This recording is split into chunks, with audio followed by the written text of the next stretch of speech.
Once upon a time, in the grand kingdom of Azoria, ruled a powerful but selfish king named Francis the Great. Though his title suggested greatness, it was not for his kindness or wisdom. Rather, it was for his iron-fisted rule. He taxed his people heavily, amassing wealth beyond measure, yet never sparing a thought for the struggles of his subjects. But his greed did not stop at gold. King Francis had a weakness for beautiful women. No man in the kingdom could claim a wife without fear that the king might take her for himself. Many husbands had woken up to find their wives taken into the palace. Their protests met with imprisonment or exile. The people lived in fear, their once thriving kingdom now drowning in sorrow. In stark contrast to his father, Prince Adam, the only son of the king, had a heart full of kindness and justice. He often pleaded with his father to rule wisely, to show mercy, to give the people a reason to love him instead of fear him. But King Francis would only laugh. "My son," the king would say, "in your time you can do as you wish. But for now this is my time, and I will rule as I please." Adam could do nothing but watch as his father continued his ruthless reign, knowing that one day, it would all fall upon his shoulders. Now, deep within the king's luxurious chambers, there was an unwanted guest, a large, buzzing fly. It had been living in the palace for years, always evading the swatting hands of the servants. But one day, King Francis himself noticed the fly resting on the rim of his golden goblet. Furious, he grabbed a cloth and prepared to crush it. Just as he was about to strike, something unexpected happened. "Spare me, O mighty king," came a tiny voice. King Francis froze, looking around. "Who dares speak in my presence?" he thundered. "It is I, the Fly King," the voice continued. "If you spare me, I shall grant you any wish you desire." Francis narrowed his eyes. Talking fly. He had seen many strange things in his time, but this was beyond belief. Yet the promise of a wish intrigued him. A fly granting wishes. What could I possibly want from you? Just then, the palace doors burst open, and the chief commander of the royal army stepped in.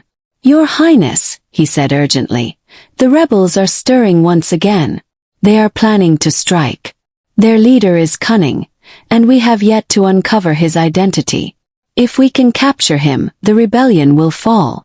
A wicked idea formed in the king's mind. "Ah, I know my wish now," King Francis said, turning back to the Fly King. "Turn me into a fly so I can infiltrate the rebels' hideout and discover their leader."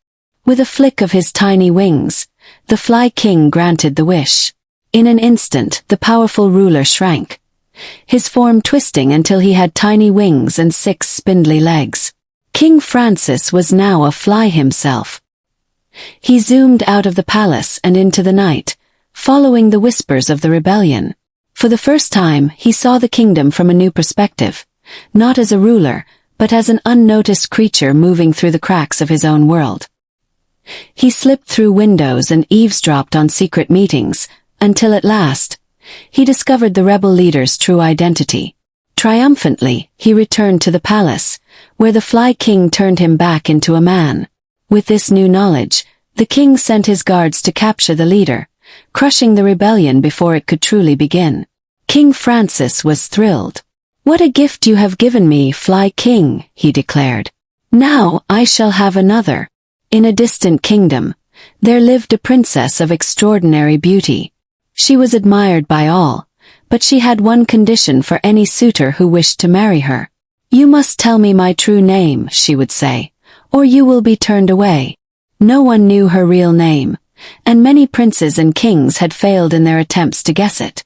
When King Francis heard of this, his greedy heart burned with desire. "Fly King, turn me into a fly once more," he demanded. "I shall enter the princess's chambers, hear her name, and return to claim her." The Fly King sighed but granted his wish. Once again, Francis became a fly and flew to the distant kingdom, slipping into the princess's grand palace. He entered her chambers, perching himself on a curtain as he listened. The princess, unaware of the tiny intruder, stood before her mirror and whispered to herself, "Oh, how I wish someone knew my real name. Princess Seraphina. Francis grinned in his tiny fly form. Aha! I have the answer. But just as he prepared to leave, disaster struck. The princess detested flies. She spotted him and, without hesitation, slammed the windows shut. "A filthy fly in my chambers," she exclaimed. She grabbed her hand fan and began swinging wildly. Francis darted left and right, barely dodging her attacks, but she was relentless. With one final strike, she smashed him against the. Days passed, and King Francis did not return. His people whispered in secret, hoping that their cruel ruler was truly gone. With no one to claim the throne, Prince Adam was crowned the new king. Unlike his father, King Adam ruled with wisdom, fairness, and kindness. He freed all prisoners, reduced the unfair taxes, and ensured that the people had enough food and shelter. The kingdom, once weighed down by fear, blossomed under Adam's rule. Laughter returned to the streets, families felt safe once more, and for the first time in many years, the people loved their king. As for King Francis, well, no one ever heard from him again. Perhaps he was truly gone.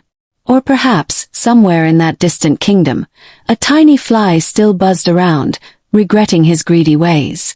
And so, King Adam's reign began, a rule built not on fear, but on justice and love. The end.